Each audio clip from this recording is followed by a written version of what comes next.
இந்த தேர்வுக்கு புத்தகத்துக்கு இருக்கக்கூடிய பின்னாடி இருக்கக்கூடிய வினாக்கள் உட்காருங்க, அதை தரவா ஆயிடுங்க. அதுக்கப்புறம் நம்ம மற்ற வினாக்கள் நம்ம பார்ப்போம். புத்தக வினாக்கள் பாருங்க. இலக்கண தேர்ச்சி கொள்ள பிழையான தொடரை கண்டறிக அப்படின்னு கொடுத்துருக்காங்க. இதில் சரியான விடை எது? பூத்த மல்லிகை மனம் வீசியது. காலையில் பூத்த மல்லிகை எனக்கு கேட்குற மாதிரி சொல்லுங்க, கொஞ்சம் என் காது கொஞ்சம் கேட்காது. பேச்சு தமிழில் அமைந்த தொடரை தேர்க. அவருக்கு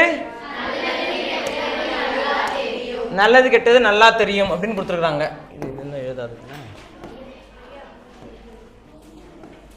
சரி, முடிந்தால் தரலாம் முடித்தால் தரலாம் இவ்விரு சொற்றொடர்கள் உணர்த்தும் பொருளை அறிந்து தொடர் அமைக்க. முடிந்தால் பணம் தரலாம், வீட்டு பாடத்தை முடித்தால் தரலாம். சரி, அடுத்தது பாருங்க. தமிழில் பிழையின்றி எழுதுவதற்கு மேற்கொள்ள வேண்டிய முயற்சிகள் யாவை? நீ சொல்லுமா.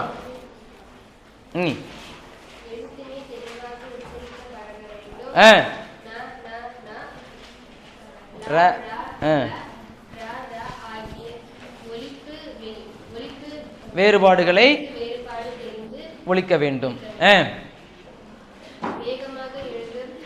எழுத முயல்வது எழுத்து பிழைக்கு வழிவகுக்கும். அடுத்தது கே கே கோ கோ போன்ற கொம்புடைய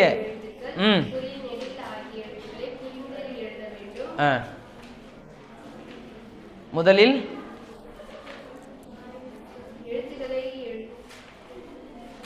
எழுதும்போது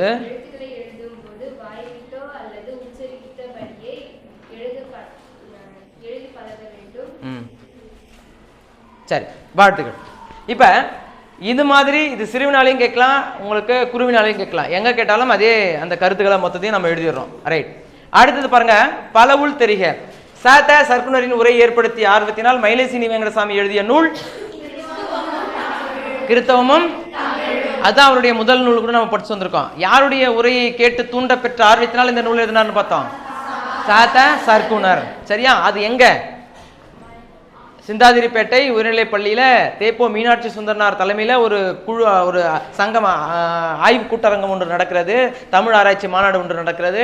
அங்கே சாத்தா சர்க்குனர் என்பவர் உரையை நிகழ்த்துகிறார். அந்த உரை என்ன தலைப்பில் நிகழ்த்தப்படுகிறதுன்னு கேட்டால் கிறித்தவமும் தமிழுங்கிற தலைப்பில் அவர் பேசுகிறாரு. அந்த உரையை கேட்டுட்டு அடடா கிறித்தவர்கள் இவ்வளோ சிறப்பு செஞ்சுருக்காங்கன்னு சொல்லிட்டு அந்த அதனால் கிடைத்த ஆர்வத்தினால கிறித்தவமும் தமிழும் அப்படிங்கிற ஒரு நூலையே அவர் எழுதினார். அதுதான் அவருடைய முதல் நூல் அப்படிங்கிற செய்தி நம்ம பார்த்தோம்.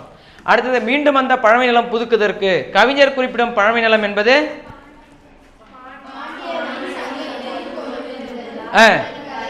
வள்ளல்களை தந்தது. சரி.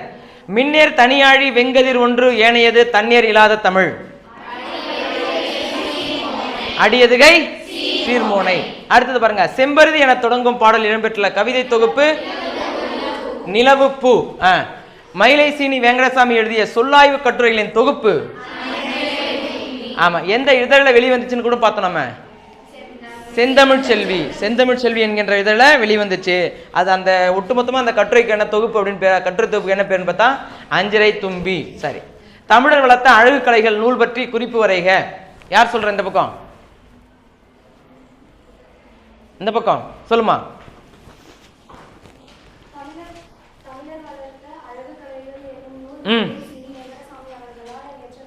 ஆமா, ஏன்னா அந்த பக்கம் இருக்கிறவங்களுக்கு கொஞ்சம் இப்போ தான் படிச்சுக்கிட்டு இருக்கீங்க, அப்படிதானம்மா?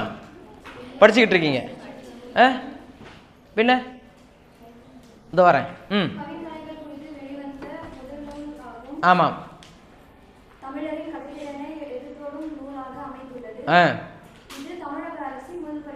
வாழ்த்துக்கள் சொல்லுங்க அந்த பிள்ளைக்கு. அடுத்தது விரிவெறு தமிழர் மேன்மை ஓங்கிட செய்வதொன்றே உயிர் பணியாக கொண்டோன். யார் யாரை பற்றி எதற்காக கூறுகிறது? இங்க பாருங்க, கூறியதுன்னா 3 வினா இருக்குதுல. யார் அப்படிங்கிறதுக்கு பதில் சொல்லணும், யாரை பற்றி பதில் சொல்லணும், எதற்காக அப்படிங்கிறதுக்கு பதில் சொல்லணும். இந்த 3 செய்திக்கும் நீங்க பதில் சொல்லியிருக்கீங்களான்னு பார்க்கணும். மயிலைசீனி வெங்கடசாமியை பற்றி பாரதிதாசன் எழுதியது. அதுக்கப்புறம் எதற்காக அப்படின்னு கேட்டால் அதுக்கு ஒரு கீழே ஒரு தனியாக ஒரு கருத்து கொடுத்துருக்கேன் இல்லையா? அப்போ இந்த 3 கருத்தையும் நம்ம தெளிவாக எழுதணும். இந்த பக்கம் யார் சொல்றீங்க? வாழ்த்துக்கள்மா. சொல்லுமா.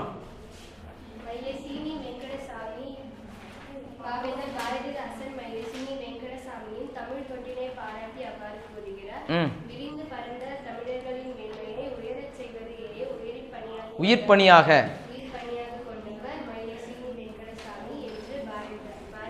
அவ்வளவுதான். வாழ்த்துக்கள் சொல்லுங்கம்மா அந்த பிள்ளைக்கு. கவிஞர் சிற்பி எவற்றை வியந்து பாட தமிழின் துணை வேண்டும் என்கிறார்? இந்த பக்கம், இந்த பக்கம் சொல்லுமா. இந்த பக்கம் மொத்த பேர் எழுந்து நில்லுமா. மேல மேல எழுந்து நில்லு. ஏன் இன்னும் படிக்காம இருக்கீங்க நீங்களா? அப்படின்னா நில்லுங்க அப்படியே.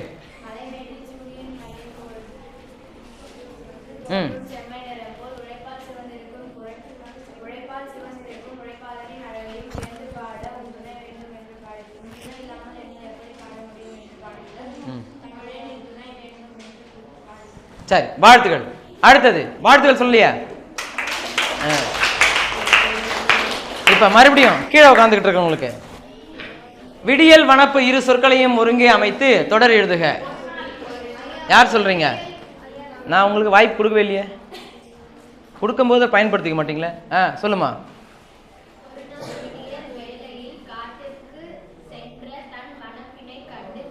காற்றிற்கு சென்று அதன் அதன் வனப்பினை கண்டு மகிழ்ந்தேன். வனப்பு என்றால் வாழ்த்துகள். உட்கார்ந்து. மயிலை சீனி வேங்கடசாமியின் வரலாற்று ஆய்வுகள் பற்றி விளக்குக. இந்த பக்கம் யார் சொல்ற? யாருமே இல்லையா? சொல்றியா? சொல்லுங்க. சரிம்மா ஹேமலதா தான் சொல்லுங்க. வாழ்த்துகள்.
சிறந்த சான்றாகும்.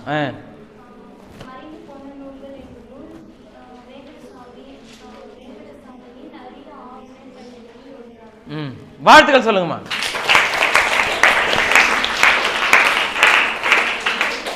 செம்பருதி மலைமேட்டில் தலையை சாய்ப்பான், செந்நிறத்து பூக்காடாம் வானம் எல்லாம். தொடர் வெளிப்படுத்தும் காட்சி நயத்தை விளக்குக. இந்த பக்கம் அப்பா சொல்லுமா.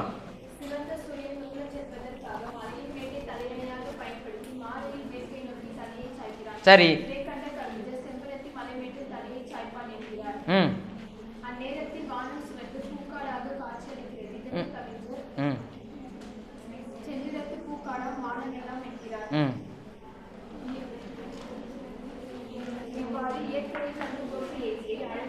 உவப்பு உவப்பு நிற்கிறது.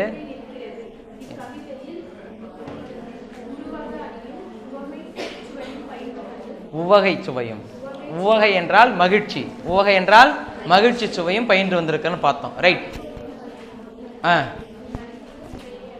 அற்புதமான ஒரு சுவையை நல்குகிறது. ரைட். உட்கார். போதும். வாழ்த்துக்கள் சொல்லிடுங்கம்மா. நீ மட்டும் உட்காரு. அடுத்தது கவிஞர் சிற்பி எவற்றை வியந்து பாட? அதுவா? இல்ல. ஏங்கொழின் ஞாலத்து இருளகற்றும் இடஞ்சுட்டி பொருள் விளக்குக.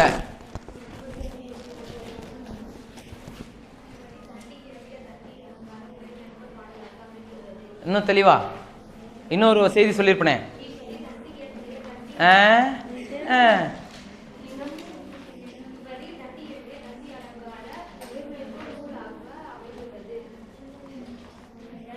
வேற யாருமா சரியா சொல்ற?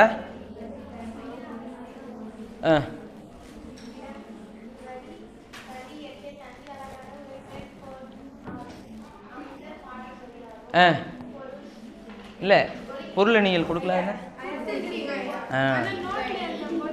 இல்லை இல்லை, இங்கே துணைவனில் கொடுத்துருப்போம் பாருங்க. தண்டி இயற்றிய தண்டி அலங்கார உரை மேற்கோள் பாடலில் பொருள் அணியலில் இடம்பெற்றுள்ளதுன்னு கொடுத்துருக்கேன். சரிங்களா?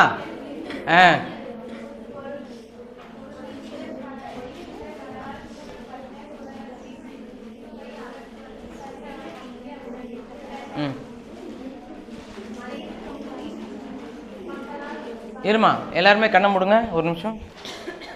இப்போ அந்த அம்மா சொல்கிறது மட்டும் அப்படி குன்னிப்பாக கவனிங்க. சொல்லுமா.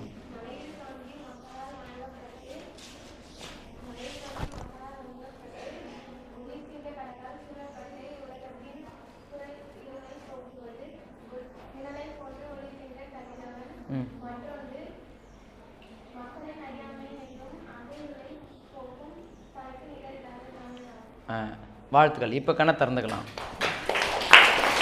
உனக்காக அந்த பிள்ளை சொல்லிக்கிட்டு இருக்கா அப்படின்னா அந்த பிள்ளைகிட்ட காது கொடுத்து கேட்கணுமா இல்லையா? நீ சொல்லிக்கிட்டு இருக்கும்போது மற்றவங்க ஏதாவது வாசிச்சுக்கிட்டு இருந்தால் உனக்கு என்ன உனக்கு எப்படி இருக்கும்? வாசிச்சுக்கிட்டு இருக்கலாமா? அந்த பிள்ளை எழுந்து சொல்லியிருக்கேன், சொல்லிக்கிட்டு இருக்கானா, நீங்கள் பாட்டுக்கு அதுக்கு கவனிக்கணுமா இல்லையா? ரைட். அடுத்தது உட்காந்துக்குமா நீ. பின்வரும் இரு பாக்களின் கருத்துரையுள்ள வேற்றுமையை எடுத்து காட்டுக. இந்த பக்கம் நீ சொல்லிட்டே இருக்கணுமே. இந்த பக்கம் நிற்கிறவங்க. சரி, நிற்கிறோம். சொல்லுமா. நன்னூலார் வரிகளில்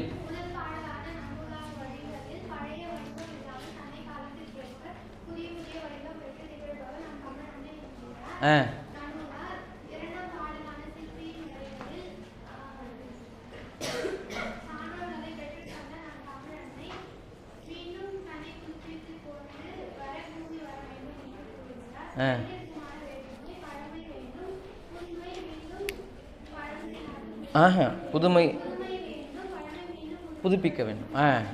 சரி, வாழ்த்துக்கள்மா.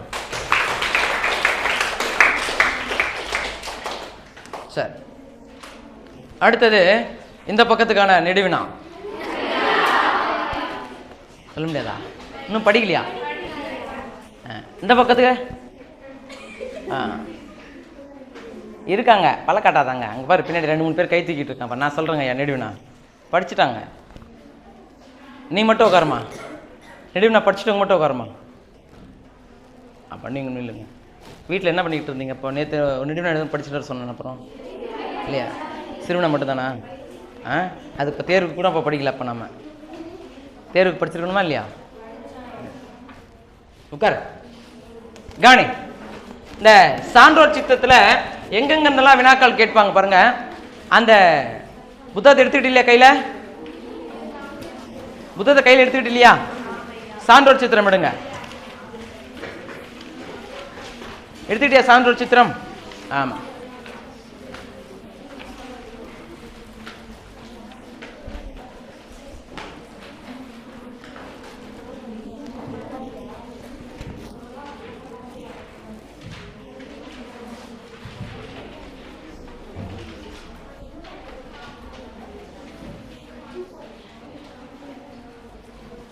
பாருங்க, பர்மாவில் ரங்கூன் நகரில் ஒரு கடையில் அடிப்பையனாக வேலை பார்த்தவர் யார்?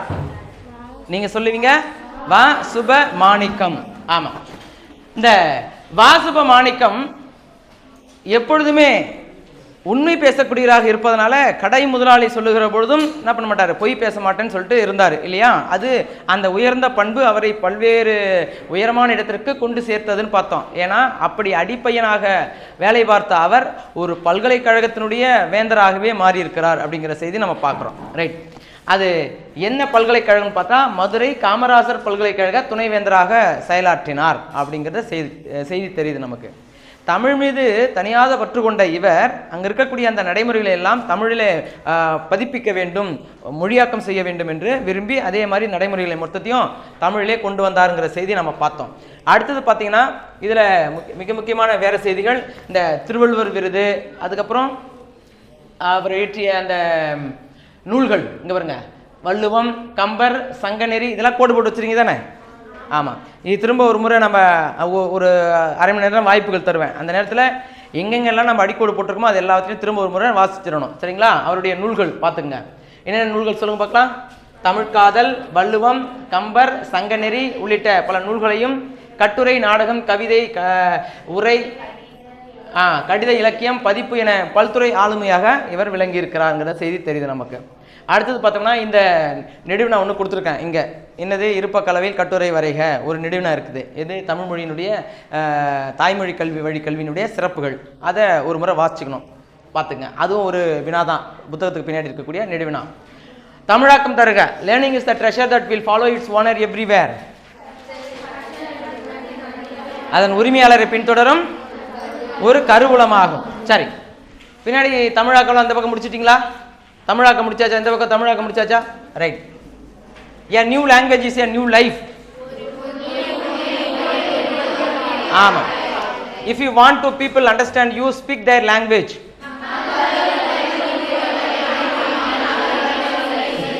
அற்புதம். Knowledge of the languages is the doorway to wisdom. ஆமாம். The limits of my language are the limits of my world. ஆமாம். அடுத்தது இது தனியாக உட்காந்து ஒரு நாள் உட்காந்து பார்ப்போம். ஒரு சில அரை மணி நேரங்கள் ஒதுக்கி இந்த நயம் பாராட்டுகள் மட்டும் தனியாக பார்ப்போம். ஏன்னா நயம் பாராட்டலும் இருக்கும், இடம்பெற்றிருக்கோம். நமக்கு புத்தகத்தில் இந்த பின்னாடி பார்க்குற எல்லா பயிற்சிகளும் ஏதாச்சும் ஒரு வினாக்களை தான் இடம்பெற்றிருக்கும். மொழி பயிற்சி வினாக்கள் இருக்கு இல்லையா, அதில் ஒன்று ஒன்றாவது இருக்கும். அப்போ நீங்கள் பார்த்துக்கோங்க. அடுத்தது பார்த்தோன்னா இந்த மாதிரி ஒரு பத்தியை கொடுத்துட்டு இதில் கேள்வி கேளுங்கன்னு சொன்னால் நீங்கள் கேட்பீங்க. அது பின்னாடி உங்களுக்கு கொடுத்து வச்சுருக்கிறேன். ஊமை தொடர்களை சொற்றொடர்கள் அமைத்து எழுதுக. கட்டாயமாக இருக்கும். அதெல்லாம் இந்த இப்போ நம்ம பார்க்குற எல்லா பயிற்சிகளுமே இருக்கும். நீ புத்தகத்தில் பார்க்குற எல்லா வினாக்களும் இருக்கும்பா வினாத்தால.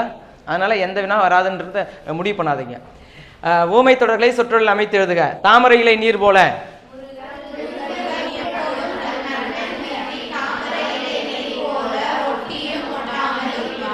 ஆமாம், இருப்பான். கிணற்று தவளை போல.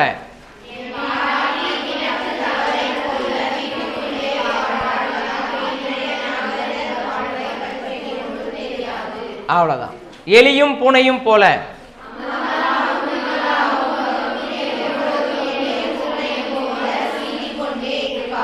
ஆமாம். அச்சாணி இல்லாத தேர் போல.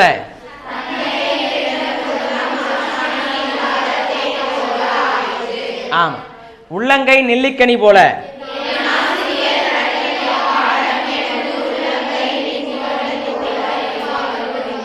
அடுத்தது எண்ணங்களை எழுத்தாக்க. இந்த படம் கொடுத்துட்டாங்கன்னா அதுக்கு படத்துக்கு பொருத்தமான சில செய்திகளை எழுதணும். ரெண்டு பாடத்துலையுமே இருக்குது, அதை நீங்கள் எழுதி வச்சிருக்கீங்க. அந்தாதி தொடரால் கவித்துவமாக்க. குழந்தையை கொஞ்சம் தாயின் குரல், தாயின் குரலில் உயிரின் ஒளி, உயிரின் ஒளியே உள்ளத்தின் ஒளி, உள்ளத்தின் ஒளியே உண்மை பேசும். எழுதி வச்சிருக்க நீ கூட. ரைட். அடுத்தது இங்கே பாருங்க, குறிப்பொலியில் மறைந்திருக்கும் தமிழறிஞர்களை கண்டுபிடிப்போம். அப்போ இப்படியே கொடுத்துருப்பாங்க சில வேலைகளில். குறிப்பொலியில் மறைந்திருக்கும் தமிழறிஞர்களை கண்டுபிடிக்கன்னு கொடுத்துட்டு கீழே விடை கொடுத்துருக்காங்க இல்லையா. சில வேலையை கொடுக்காம கூட போவாங்க. கொடுத்தும் இருப்பாங்க, கொடுக்காமையும் போவாங்க. எப்படி வேணாலும் இருந்தாலும் எழுதணும். ஈட்டிரு கவிஞர் ஈட்டிரு சொல்லால் அணிகலம் செய்யலாம்னு கேட்டால் கவி மணி. ஏன்னா மணி அப்படிங்கிறது குண்டு மணி, அதை வச்சுட்டு அணிகலம் செய்கிறாங்க. சரி. தமிழறிஞர் நம்ம கண்டுபிடிக்க போகிறவர் தமிழறிஞர். ஆனால் முதலில் எழுத்துக்களால் மறைக்கலாம். என்ன அறிஞராக இருப்பாரு?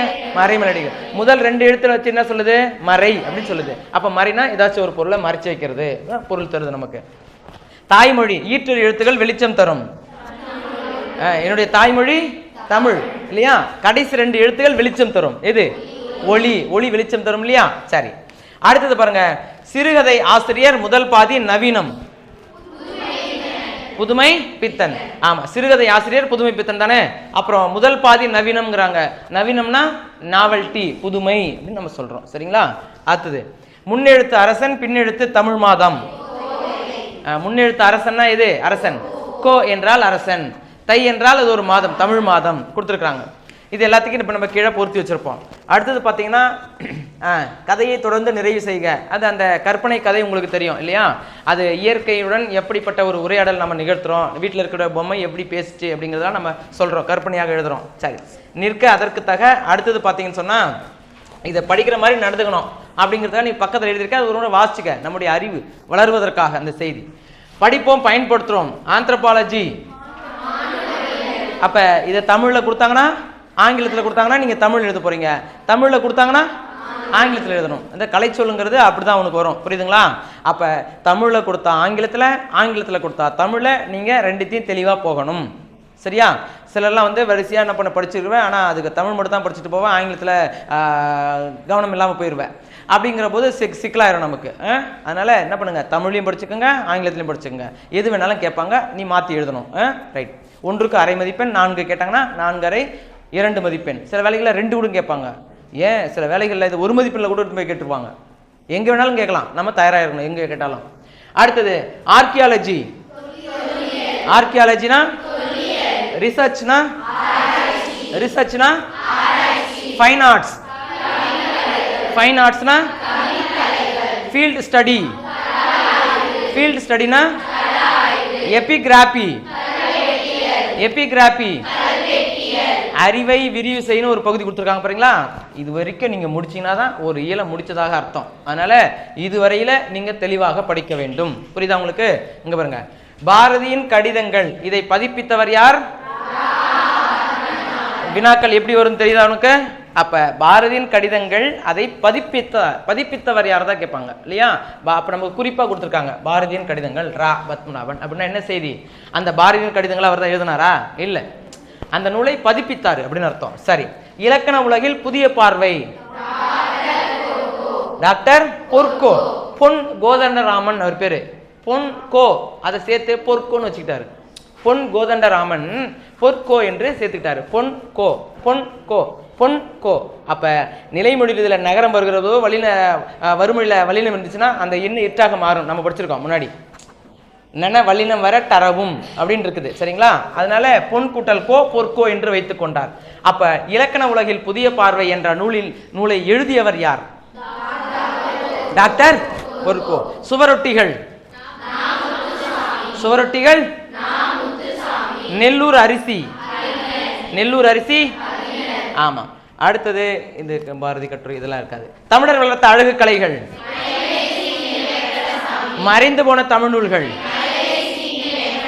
மொத்தம் எத்தனை மறைந்து போன தமிழ் நூல்கள்? பட்டியல் 333. சரிங்களா? ரைட். அடுத்தது ஆந்த்ரோபாலஜினா என்னதுப்பா? ஆமா. ஃபீல்டு ஸ்டடினா ஃபைன் ஆர்ட்ஸ்னா இது மாதிரி அப்பப்போ நீங்கள் என்ன பண்ண மறைச்சிட்டு கேள்வி கேட்டுக்கணும். புரியுதுங்களா? அப்போ தான் நமக்கு விளங்கும். இது மேலோட்ட ஒரு மதிப்பெண் திருப்புதல். இப்போ ஆழ்ந்து அகநிலை வினாக்களில் எப்படி நம்ம ஒரு மதிப்பெண் கேட்பாங்க அப்படிங்கிறத இப்போ நம்ம உள்ளே போய் பார்த்துக்கலாம். இங்கே பாருங்க,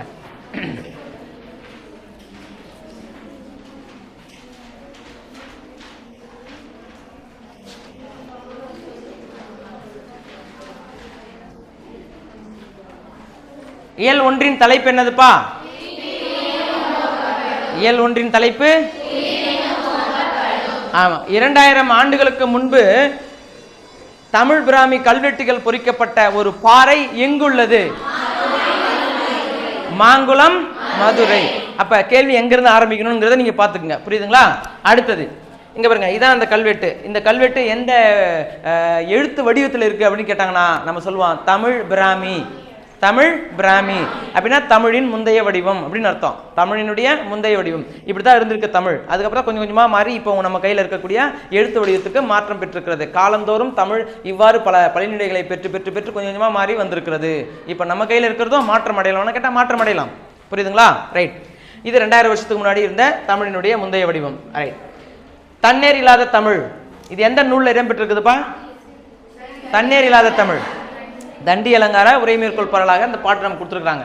தமிழ் மொழியின் நமது மொழியின் அடையாளங்களில் மீட்டவர் யார்? தலைப்பிலிருந்தே கேள்வியை போட்டுடலாம். நமது மொழியின் அடையாளங்களை மீட்டவராக அறியப்படுபவர் யார்? ஆமா, இளந்தமிழே யார் ஆசிரியர்? எந்த கவிதை தொகுப்புல இருக்கு? நிலவுப்பூ. நிலவுப்பூ. துணைப்படம் தம்பி நெல்லையப்பருக்கு யார் கடிதம் எழுதினார்? பாரதி தாசனா? பாரதியார். இலக்கணம் தமிழை எழுதுவோம். இங்க பாருங்க, தண்ணீர் இல்லாத தமிழ். இங்க தண்ணீர் என்றால் பொருள் என்னன்னு பார்த்தோம். தண்ணீர் மட்டும் தான் கேட்டேன். தனக்கு நிகர். தனக்கு நிகர். இல்லாத அப்படின்னா இல்லாத. இல்லாத என்பதனுடைய இலக்கண குறிப்பு இடைக்குறை. இல்லாத என்பதன் இடைக்குறை பார்த்திருக்கோம். சரி, அப்ப இந்த பாடல் தண்டி அலங்காரத்தில் இருக்கா இல்ல வேற எங்கேயாச்சும் இருக்குதான்னு பாக்குறோம்? தண்டி அலங்காரத்துல உரை மேற்கோளாக இடம்பெற்றிருக்கிறது. உரை மேற்கோளாக இடம்பெற்றிருக்கிறது. அப்ப இதனுடைய ஆசிரியர் தண்டி, அந்த தண்டி அலங்காரத்தினுடைய ஆசிரியர் தண்டி. அப்ப தண்டி அலங்காரம் அப்படிங்கிற நூலை சுருக்கமா தண்டி என்றும் சொல்லுவாங்க. ஆசிரியர் பேரும் அப்படித்தான், நூல் பேரும் அப்படித்தான். இப்ப முன்னாடி தொல்காப்பியத்துக்கு தொல் அப்படின்னு நம்ம பார்த்தோமா, அதுபோல தண்டி அலங்காரத்தை தண்டி என்றும் சுருக்கமாக சொல்லுவாங்க. சரிங்களா? அப்ப இந்த பாடலுக்கு கீழே தண்டின்னு கொடுத்ததுனா இது தண்டி அலங்காரத்தில் இடம்பெற்றிருக்கிற பாடல்னு நம்ம பொருள் புரிஞ்சுக்கணும். புரியுதுங்களா? ஆமா, இது தண்டி இயற்றியது அப்படிங்கிறத நம்ம வரையறை பண்ணிக்க கூடாது. அடுத்தது பாத்தீங்கன்னா, வானம் அளந்தது அனைத்தையும் அளக்கும் வலிமை மிக்கது எது? வானம் அளந்தது அனைத்தையும் அளக்கும் வலிமை மிக்கது எது? தமிழ்மொழி. தமிழ்மொழி நிலத்தினும் பெரிது என்று எதற்கு ஓமையாக சொல்கிறார்கள்? தமிழின் பரப்பு. தமிழ் வானினும் உயர்ந்தது, இதற்கு எதை சொல்றாங்க? விரிவையும். அங்க 1, 2, 3 போட்டு பொருத்தி வச்சிருக்கீங்க தானே? ஆமா. கடலினும் ஆழமானது, இது எதற்கு பொருந்தி வருகிறது? தமிழின் ஆழத்தை சொல்லுகிறார்கள். ரைட். அடுத்தது பாத்தீங்கன்னா, இந்த தண்ணீர் இல்லாத தமிழ்ல எந்த 2 பொருளுக்கு ஒப்புமை சொல்லப்பட்டிருக்கிறது? தமிழ் கதிரவன். தமிழ் கதிரவன். சரி, இப்ப இந்த இடத்துல இந்த ஓங்கலிடை என்று சொல்லக்கூடிய பாடல் எத்தனை அடிகளால் ஆக்கப்பட்டிருக்கிறது? 4 அடிகள். இந்த 4 அடிகள் எந்த பாவகையால் ஆக்கப்பட்டிருக்கிறது? நேரிசை வெண்பா. அப்ப இது மனப்பாட பகுதிங்கிறதுனால நம்ம எல்லாத்தையும் பற்றி வச்சிருக்கோம், தெரிஞ்சு வச்சுக்கிறோம். இந்த மாதிரி சில வேலைகள்ல மனப்பாட பகுதி இல்லைன்னா கூட இந்த பாடல் எந்த வகையை சார்ந்தது, இதுல எத்தனை அடிகள் இருக்குது எல்லாத்தையும் நம்ம கேட்பாங்க. அப்போ தெளிவாக நம்ம போய்க்கணும். ரைட். அடுத்தது இதுல நேரிசை வெண்பா. ரைட். இந்த பாடல்ல பயின்று வந்திருக்கிற அணி, பொருள் வேற்றுமை அணி என்றால் என்ன அப்படின்னு கேட்டா எத்தனை மதிப்பெண்? இது 2 மதிப்பெண். பொருள் வேற்றுமை அணி என்றால் என்னன்னு கேட்டா எத்தனை மதிப்பெண்? 2 மதிப்பெண். பொருள் வேற்றுமை அணியை சான்றுடன் விளக்குன்னு கேட்டாங்கன்னா 4 மதிப்பெண். சரிங்களா? இந்த ஒரு வினா நீங்க படிச்சீங்கன்னா 16 மதிப்பெண் இருக்கிறதாக சொல்லியிருக்கேன். அடுத்தது இந்த துறை மட்டும் படிச்சீங்கன்னா அதுல கிட்டத்தட்ட ஒரு 20 மதிப்பெண்கள் இருக்குன்னு சொல்லியிருக்கேன். ஒரு வாகை திணை மட்டும் படிச்சீங்கன்னு சொன்னாவே அதுலயே கிட்டத்தட்ட 20 மதிப்பெண். இப்போ நீங்க நெடுவினாவை அதை எடுத்து பொருத்தி பாருங்க, சான்று விளக்கத்தையும் நெடுவினாவை எடுத்து பொருத்தி பாருங்க. அதே தான் ஒரு வரியா பிரிச்சு போட்டு இடையில ஒரு பாடல் எழுதி கொடுத்துருப்பேன், அவ்வளவுதான். ஏன்னா 6 மதிப்பெண் தரணுமேங்கிறதுக்காக அப்படி நான் உனக்கு கொடுத்துருக்கேன். புரியுதுங்களா? அப்ப அந்த 2 வாகை திணை என்பது ரொம்ப முக்கியமான ஒன்று. இந்த முதல் இயல்ல இந்த பொருள் வேற்றுமை அணி என்பது ரொம்ப முக்கியமானது. ஏன்னா அது ஒரு வினா கிடையாது, அதுல ஏராளமான வினாக்கள் பொதிந்து கிடக்கிறது. அதனால தான் என்ன பண்ணோம், அதை நம்ம எழுத்துப்பிழை இல்லாமல் எழுதி பார்த்துக்கணும் அப்படின்னு நான் உங்கள்கிட்ட சொல்லியிருக்கேன். புரியுதா? அது ஒரு இடத்துல பிழை வந்துச்சுன்னா 3 இடங்களிலும் அதே பிழை தான் ஏற்படும். அதனால உங்களுக்கு மதிப்பெண் குறையும். ஒரு முறை நீங்க சரியா எழுதி பார்த்துட்டீங்கன்னு சொன்னா 3 இடத்துலையுமே சரியா தான் எழுதுவீங்க, என்னென்ன இடத்துல வினாக்கள் வருதோ. ஏன்னா இப்போ நீ தேர்வு எழுதும் போதே நீ இப்போ எதாவது பார்க்க போற, அப்போ உனக்கு அப்போ தெளிவாயிடும். அப்போ நம்ம சரியாக எழுதி பார்த்துருந்ததுனால இப்போ நம்ம எல்லா இடத்துலையும் நம்ம சரியாக எழுதிருக்கோம் நீங்களே உணர்வீங்க. புரியுதுங்களா? அப்போ அங்கே தேர்வில் போயிட்டு ஐயோ சொல்லும் போதே நம்ம செஞ்சுருக்கலாம்னு யாரும் வருத்தப்படாத. இப்பயே செஞ்சு பார்த்துட்டு போயிருங்க. எழுதி பார்த்துருங்க, அதை பிழையில்லாமல் எழுதி பார்த்துட்டு போயிருங்க. பொருள் வேற்றுமையும் எழுதி பார்த்துருக்கணும், சரியாக இருக்கணும். வாகை திணையும் சரியாக எழுதி பார்த்துருக்கணும். ஏன்னா அது 4 மதிப்பெண் சம்மந்தப்பட்டது கிடையாது, ஒவ்வொன்றும் 15லேருந்து 20 மதிப்பெண்களுக்கு சம்மந்தப்பட்டது. தெரிஞ்சுக்கிட்டீங்க? அடுத்தது, ஏன்னா இதில் நான் உனக்கு தெளிவாக உனக்கு சொல்லி வச்சிருக்கிறேன். பொருள் வேற்றுமை அணி என்றால் என்ன விளக்குக அப்படின்னு கேட்டாங்கன்னா வெறும் 2 மதிப்பெண்ணுக்கு எழுதுங்க. சான்று தந்து விளக்குக 4 மதிப்பெண்ணில் கொண்டு போய் கேட்டாங்கன்னா அப்போ நம்ம மொத்தத்தையும் தான் எழுதணும். புரியுதுங்களா உங்களுக்கு? எங்கே கேட்டிருக்காங்கிறத பார்த்துட்டு எழுதுங்க. இங்கே கேட்டிருக்காங்க பொருள் வேற்றுமை அணி விளக்குன்னு கேட்டதுனால என்ன பண்ணக்கூடாது, கொண்டு போயிட்டு மொத்தத்தையும் 4 மதிப்பெண் எழுதுகிற மாதிரி உட்காந்து எழுதிட்டு இருக்கக்கூடாது. அதுக்கு 2 நிமிஷம் அல்லது 3 நிமிஷம் தான் நீ 2 மதிப்பெண்ணுக்கு நேரம் எடுத்துக்கணும். அப்போ அந்த இடத்துல போய் உட்காந்துட்டு 8 நிமிஷம் எழுத வேண்டிய அந்த சிறுவனை உட்காந்து எழுதிட்டு இருப்பீங்களா? அப்போ இன்னும் அதுக்கு நீ எவ்வளோ எழுதுனாலும் 2 மதிப்பெண்ணுக்கு மேலே கூடுதலாக அரை மதிப்பெண் கூட போகிறதுக்கு வாய்ப்பு கிடையாது. அதனால் என்ன தேவையோ அதை மட்டும் எழுதிட்டு போயிருங்க. சரி, அடுத்தது இந்த இலக்கண குறிப்புகள் பாருங்க. உயர்ந்தோர், ஆமா, வெங்கதிர், இல்லாத, ஆமா, வந்து, வா, வ என்று குறுகியது, அப்புறம் இத்து, இந்தானது, இத்து குட்டல் ஊ அப்படின்னு நம்ம படிக்கிறோம். 3 எழுத்துகள், 6 வகையான பிரிப்பு முறைகள். அடுத்தது உயர்ந்தோர், உயர், இத்து, இந்தானது, இத்து, ஓர். ரைட், இது மட்டுமே போதுமானது. அப்ப இத்து சந்தின்னு எழுதுனீங்கன்னா அடுத்த வரியில் எழுதணுமா? அதே வரியில் எழுதணும் இல்லையா? விகாரம் என்பது ஏதோ ஒன்றினுடைய திரிபு தான். அதனால அந்த சந்தி எழுதுகிற போதே அதுக்கு பக்கத்தில் இருக்கக்கூடிய அந்த விகாரத்தையும் எழுதணும், பகுதி எழுதுகிற போதே அதற்குரிய விகாரத்தையும் எழுதிக்கணும். மேலே பார்த்தீங்கன்னா உங்களுக்கு பகுதியில் கூட மாற்றம் இருக்கும். பாருங்க, வா பகுதி வா என குறியது விகாரம், ஈத்து சந்தி இந்தானது விகாரம். அப்ப எப்படி கொடுத்துருக்காங்க பாருங்க, சரியா? அப்ப அது தனி ஒரு உறுப்பு கிடையாது, அது அந்த உறுப்பினுடைய திரிபு அப்படிங்கிறதுனால அது அப்படியே எழுதணும் அப்படிங்கிறது தெரிஞ்சு வச்சுக்கோங்க. விலங்கி, விலங்கு கூட்டல் ஈ, விலங்கு கூட்டல் ஈ, விலங்கு என்பது ஈ என்பது. இப்ப நான் இதை கொண்டு போயிட்டு விலங்கி இலக்கண குறிப்பு தருகன்னு கேட்பேன், நீங்க சொல்லுவீங்க வினையெச்சம், வினையெச்சம். சரிங்களா? ரைட். அடுத்தது ஆங்கவற்றுள் எவ்வகை புணர்ச்சின்னு கேட்பேன். ஆங்கவற்றுள் குற்றியலுகிற புணர்ச்சி. என்னது? குற்றியலுகிற புணர்ச்சி. என்ன எழுதுற? உயிர்வரின் முக்குரல் மெய்விட்டோன்னு எழுதுற, அது எப்படி அங்க போய் பொருந்தி வரும் இல்ல? அப்ப இது குற்றியலுகிறதுக்கான புணர்ச்சி. அப்ப இது எவ்வகை புணர்ச்சின்னு கேட்டாங்கன்னா குற்றியலுகிற புணர்ச்சின்னு மட்டும் எழுதுங்க.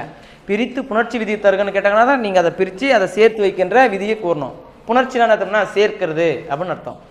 பிரித்தல்னா உனக்கு தெரியும், சேர்க்கிறது. அப்போ பிரித்து பார்த்துட்டு அதை எப்படி சேர்க்கறதுன்னு எனக்கு விதி சொல்லுங்கன்னு சொல்கிறாங்க. பிரித்து புணர்ச்சி விதி தருக, பிரித்து சேர்த்து வைக்கும் விதி கூறுக அப்படின்னு கேட்குறாங்க. சொல்லுவீங்க. தனியாழி எவ்வகை புணர்ச்சி? உடம்படு மெய் புணர்ச்சி. ஏன்னா உடம்படு மெய் புணர்ச்சினா நிலைமொழி இறுதியும் வறுமொழி முதலும் உயிர் எடுத்திருக்கணும். அப்படி இருந்தால் தான் அதுக்கு பேர் உடம்படு மெய் புணர்ச்சி. இங்கே பாருங்க, நிலைமொழி இறுதியில் என்ன எடுத்திருக்கு? என்ன எழுத்து இருக்கு? ஈ அப்படின்னு இருக்கு. இன்னு கூட்டல் ஈ தான் நீ இல்லையா? வறுமொழி முதல்ல ஆ இருக்கு, நெடில் ஆ இருக்கு. சரிங்களா? அப்ப இங்க ஈ அங்க ஆ என்பது இருப்பதனால ரெண்டுமே உயிர் எழுத்து என்பதனால சேராது. சேர்க்கறதுக்கு இடையில ஒரு மெய் எழுத்து வரணும். அப்ப யார் வந்திருக்கிறாங்க இடையில? யகரம் என்பது வந்திருக்குது. இ ஐ வழி எவ்வும். அப்ப விதி மாற்றம் தனித்தனியா எழுதுறீங்க நீங்க. ரைட். அடுத்தது வெங்கதிர் எவ்வகை புணர்ச்சி? பண்பு பெயர் புணர்ச்சி. வெங்கதிர் இலக்கண குறிப்பு தருக. பண்பு பெயர், அவ்வளவுதான். வெங்கதிர் பண்பு பெயர். பண்பு தொகை. வெங்கதிர் பண்பு தொகை. சரிங்களா? இந்த மாதிரி தான் நம்ம எழுதுறோம். அடுத்தது பார்த்தீங்கன்னா செந்நிறம் எழுதுவீங்க. செந்நிறம் பண்பு தொகை தான். சரிங்களா? இங்க பாருங்க, இதெல்லாம் 2 மதிப்பெண் நீங்க எழுதி வச்சுட்டீங்க, இதெல்லாம் பிச்சு உதறிடுவீங்க நீங்க, அப்படித்தானே? ஆமா. அணி இலக்கணத்தை மட்டும் கூறும் இலக்கண நூல்கள்.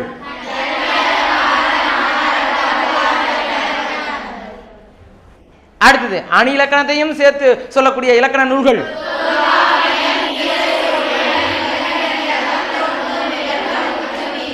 அவ்வளவுதான், யாரும் தெரியாம உட்கார்ந்துட்டு இல்ல. ரைட். அடுத்தது அணி இலக்கணத்தை, தண்டி அலங்காரம் எந்த இலக்கணத்தை சொல்லுதுன்னு நமக்கு தெரியும். எத்தனை இலக்கணம் இருக்கு மொத்தம்? அதுல எத்தனாவது இலக்கணம்? அணி இலக்கணம் 5வது இலக்கணம். எழுத்து சொல் பொருள் யாப்பு அணி, அணி இலக்கணம் இல்லையா? அப்ப 5வது இலக்கணமாக அணி வருகிறது. அணி என்றால் என்ன? இப்ப அணி இலக்கணம்னு எதை பற்றி நம்ம சொல்றோம்? தண்டி அலங்காரம் சொல்றோம். அது என்ன சொல்லுது அந்த இலக்கண நூல்? இல்லப்பா, அணி இலக்கண நூலாக இருக்கக்கூடிய இந்த தண்டி அலங்காரம் எதை பற்றி பேசுகிறது? செய்யுளில் இருக்கக்கூடிய அழகை பற்றி பேசுகிறது. அணி அணி அணி, அழகு அழகு அழகு. எங்க இருக்கக்கூடிய அழகு? செய்யுளில் இருக்கக்கூடிய அழகு இல்ல? ஆமா. அடுத்தது இந்த தண்டி அலங்காரம் தான் எத்தனை பிரிவாக பிரிக்கப்பட்டிருக்கிறது? என்னென்னது? பொருளணியல், சொல்லணியல். பொதுவியல், பொருளணியல், சொல்லணியல். சரி. அடுத்தது இந்த 3 பிரிவுகளிலே நமக்கு பாடப்பகுதியாக வந்திருக்கிறது எந்த பிரிவு? பொருளணியல். இது எந்த நூற்றாண்டை சார்ந்தது? ஆசிரியர் யாரு? தண்டியினுடைய காலம் இது. ஓஹோ, அப்படியா? கிபி 12ஆம் நூற்றாண்டு. சரி சரி. அப்ப தண்டி அலங்காரம் எழுந்த காலம் இது? பாதி பேர் வாய் திறக்கல பத்தியா? 12ஆம் நூற்றாண்டு. 12ஆம் நூற்றாண்டு தான் அதுவும் இல்லையா? அப்ப 12ஆம் நூற்றாண்டுங்கிறதுல அவ்வளோ சிக்கல் நமக்கு. எந்த நூலை தழுவி எழுதப்பட்டிருக்கிறது? காவியதசம்ங்கிறது எந்த மொழி நூலு? வடமொழி என்று சொல்லக்கூடியது எந்த மொழி? ரைட். அடுத்தது பாத்தீங்கன்னா நமது மொழியின் அடையாளங்களை மீட்டவர். சரிங்களா? இப்போ இயல் 1 நாம் எப்படி பார்த்துருக்குறோமோ, இயல் 1னா முதல் பாடம் எப்படி பார்த்துருக்குறோமோ அதே போல் ஒவ்வொரு பாடத்திலும் இருக்கக்கூடிய அடிக்கோடிட்ட பகுதிகளை நம்ம வாசிக்கணும். ஏன்னா புத்தக வினாக்கள் நீங்கள் இப்போ தரவாயிட்டீங்க இல்லையா, அப்போ இடையில் இருக்கக்கூடிய அந்த அடிக்கோடு போட்ட பகுதிகள்லாம் நம்ம வாசிக்கணும். ஏன்னா ஒரு மதிப்பெண் தேர்வு இருக்குது. அதுக்கப்புறம் தான் நீங்கள் அந்த 14 ஒரு மதிப்பெண்கள் தேர்வு எழுத போகிறீங்க. தனியாக 30 ஒரு மதிப்பெண் தேர்வு இருக்குதுப்பா உங்களுக்கு. இன்றைக்கி சாயந்தரம் இல்லை நாளைக்கு காலையில் வச்சுருவோம் நாங்கள், புரியுதுங்களா? அப்போ அந்த ஒரு மதிப்பெண் தேர்வு 30க்கும் அதுக்கப்புறம் நீங்கள் எழுத போகிற 90 மதிப்பெண்ணுக்கு 14 ஒரு மதிப்பெண் வரும். வினாத்தாள் வடிவமைப்பு கொடுத்துருக்கேன்ல உங்களுக்கு, எல்லாருமே பார்த்துருக்கீங்க தானே? ரைட். இப்போ இதை எடுத்து நீங்கள் வாசிக்கலாம்.